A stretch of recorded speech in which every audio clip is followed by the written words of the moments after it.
Assalamualaikum warahmatullahi wabarakatuh.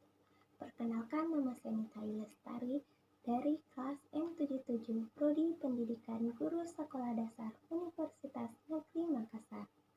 Di sini saya akan membahas tentang filsafat pendidikan. Nah, apa sih filsafat itu?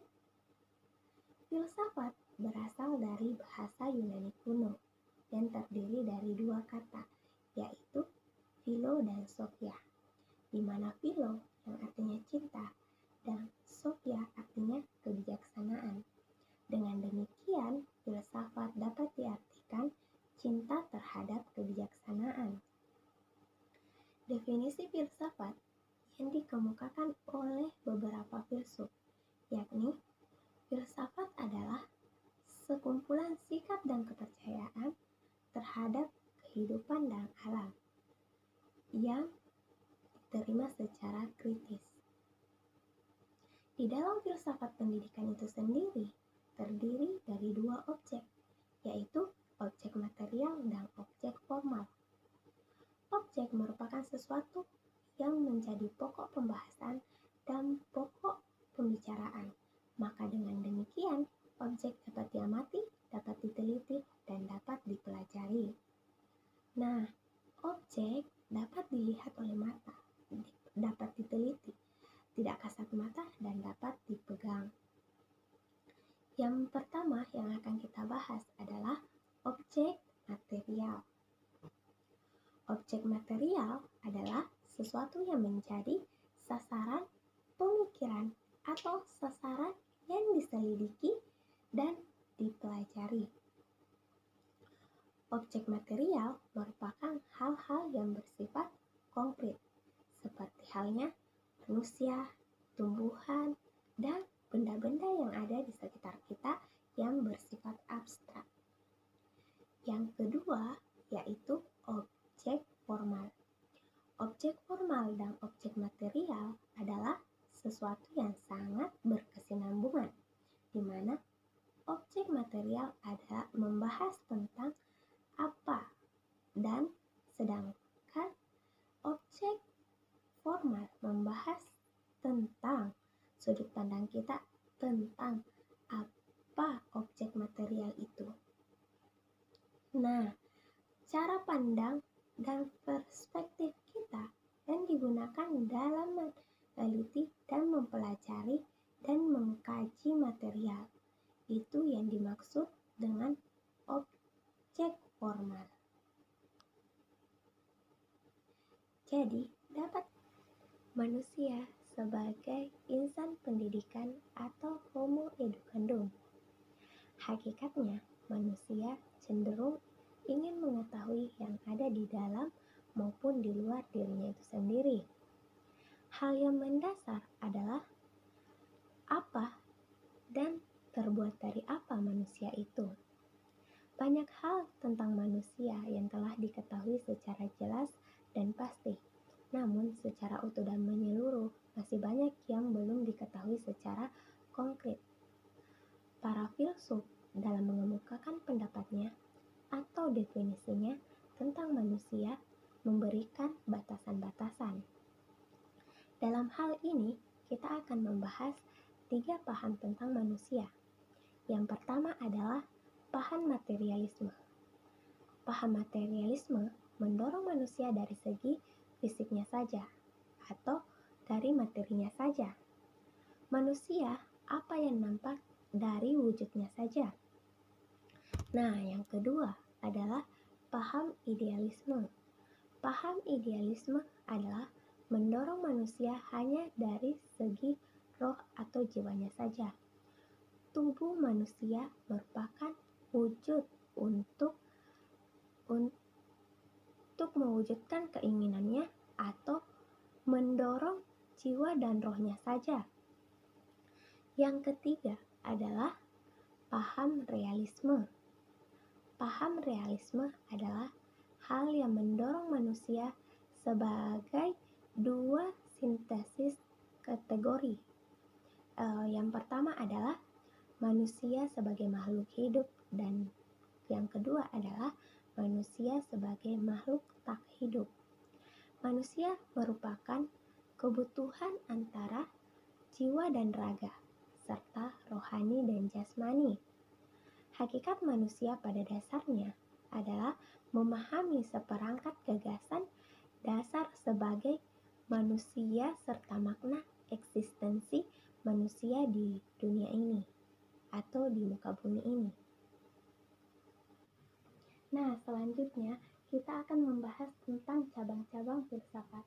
Cabang filsafat terdiri dari 3, yaitu ontologi, epistemologi, dan aksiologi.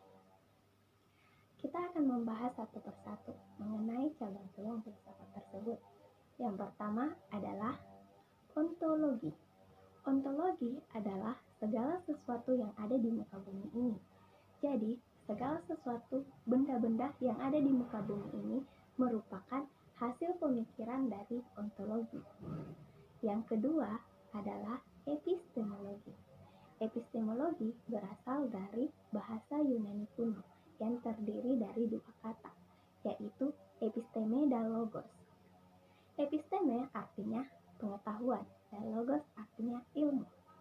Jadi, epistemologi merupakan ilmu pengetahuan yang mengkaji tentang segala sesuatu menyangkut pengetahuan. Namun, pertanyaan mendasar adalah bagaimana manusia mengetahui ilmu pengetahuan tersebut? Contohnya, pulpen. Bagaimana manusia mengetahui bahwa ini adalah pulpen? Manusia mengetahui bahwa ini adalah pulpen melalui panca indera yaitu mata, telinga, atau panca indera yang lainnya. Kemudian dianalisa oleh otak. Nah, yang ketiga adalah aksiologi. Aksiologi berasal dari bahasa Yunani kuno yang terdiri dari 2 kata, yaitu aksio dan logos. Aksio berarti nilai dan logos artinya ilmu. Jadi, aksiologi adalah nilai-nilai ilmu, nilai-nilai yang membahas tentang ilmu pengetahuan. Pertanyaan yang mendasar adalah bagaimana manusia menggunakan ilmu pengetahuan tersebut. Ya, contohnya seperti pulpen tadi. Bagaimana pemanfaatan pulpen tersebut dalam kehidupan manusia? Pulpen digunakan untuk menulis. Dalam pendidikan, pulpen sangat berguna. Jadi, pulpen digunakan untuk menulis dalam kehidupan sehari-hari. Tentu saja pulpen sangat berguna. Nah, dari situ, manusia dapat merasakan kebermanfaatan benda tersebut, kebermanfaatan pulpen tersebut. Kemudian, pulpen bisa dirasakan melalui panca indera, mata, dan dianalisis oleh otak dan kebermanfaatannya bagi kita semua. Nah, selanjutnya kita akan membahas tentang aliran-aliran dalam filsafat. Aliran dalam filsafat terdiri dari 4, yaitu yang pertama adalah aliran realisme, yang kedua adalah aliran rasionalisme, dan yang ketiga adalah aliran empirisme. Yang keempat adalah aliran produktivisme. Kita akan membahas satu persatu mengenai aliran ini. Yang pertama adalah aliran realisme. Aliran realisme menurut beberapa ahli mempersoalkan mengenai objek pengetahuan. Objek pengetahuan ini adalah objek atau pengetahuan yang berasal dari luar diri manusia. Jadi, dalam aliran ini memandang bahwa objek pengetahuan tidak berasal dari dalam manusia, melainkan dari luar manusia itu sendiri. Contohnya adalah pengetahuan mengenai tumbuhan, pengetahuan mengenai binatang, dan benda-benda yang ada di muka bumi ini atau di alam semesta ini. Aliran yang kedua adalah aliran rasionalisme. Aliran rasionalisme ini memandang bahwa akal pikiran menjadi dasar pengetahuan. Dengan kata lain, memperoleh pengetahuan dengan mengingat masa lampau. Belajar menurut Plato. Yang kedua adalah aliran rasionalisme. Aliran rasionalisme adalah aliran yang mengutamakan akal pikiran sebagai dasar pengetahuan. Jadi, segala sesuatu tentang pengetahuan adalah berasal dari akal pikiran manusia. Belajar menurut Plato bukanlah memperoleh pengetahuan baru, tapi mengkaji pengetahuan yang ada sebelumnya. Dengan kata lain, memperoleh pengetahuan dengan kembali mengingat hal-hal yang ada pada masa lampau atau yang ada sebelumnya. Yang ketiga adalah aliran empirisme. Aliran empirisme ini bertuju kepada keduniaan. Jadi, hal-hal yang bersifat keduniaan adalah hasil pemikiran dari empirisme. Beberapa ahli mengemukakan bahwa pengetahuan tidak dalam diri manusia atau bukan berasal dari dalam diri manusia, melainkan dari luar diri manusia. Manusia memperoleh pengetahuan dari akal pikiran melalui panca indera seperti mata atau telinga. Aliran keempat adalah aliran protivisme. Aliran protivisme berorientasi kepada ilmu pengetahuan alam. Aliran protivisme ini menekankan kepada fakta-fakta atau bukti-bukti yang ada, yang bersifat konkret atau benar keberadaannya mengenai ilmu pengetahuan tersebut. Nah, di sini kita akan membahas kesinambungan antara tujuan filsafat pendidikan dan tujuan negara, di mana tujuan filsafat pendidikan adalah mengkritisi pengetahuan atau kebiasaan dan sikap manusia atau sekelompok orang yang telah dijunjung tinggi. Filsafat pendidikan di sini bertujuan untuk menjadikan seseorang atau sekelompok manusia menjadi manusia sesungguhnya yang mendidik. Yang mendidik di sini adalah memberikan dasar-dasar atau nilai-nilai kepada seseorang atau kepada orang lain mengenai apa yang kita ketahui, mengenai nilai-nilai yang sebelumnya kita gali. Jadi, kita akan memberikan atau mengajarkan pengetahuan-pengetahuan atau nilai-nilai yang kita dapatkan kepada orang lain. Nah, sedangkan tujuan negara adalah mencerdaskan atau memberikan perilaku yang baik atau memberikan pengajaran terhadap individu dan sekelompok individu atau sekelompok orang. Di sini pendidikan bertujuan agar manusia dapat bersikap, berkriteria, beradab, dan bermoral, sehingga tujuan negara dapat dicapai secara maksimal dan baik. Dengan sikap ini, kita akan mencapai tujuan negara dengan baik sesuai yang diharapkan oleh negara kita. Nah, kesinambungan antara tujuan filsafat pendidikan dan tujuan negara sangat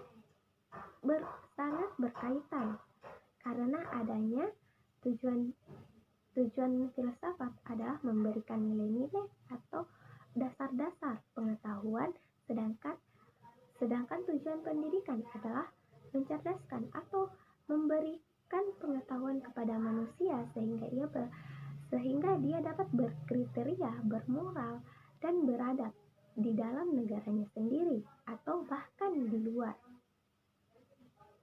Nah, apa sih landasan filsafat pendidikan itu? Nah, landasan filsafat pendidikan adalah asumsi-asumsi yang menjadi tolak ukur atau titik ukur dalam mencapai sebuah pendidikan, dalam mencapai pendidikan.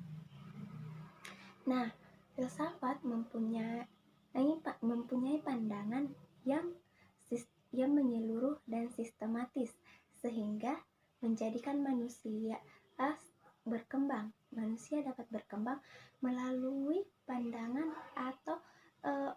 atau landasan filsafat. Maka dengan hal ini, dalam filsafat pendidikan dapat dikaitkan dengan eh, dengan pengetahuan agar terorientasi dalam mencapai tujuan pendidikan. Dengan ini, capaian pendidikan atau tujuan dalam pendidikan dapat tercapai secara sistematis dan menyeluruh. Sekian dari saya, sampai jumpa.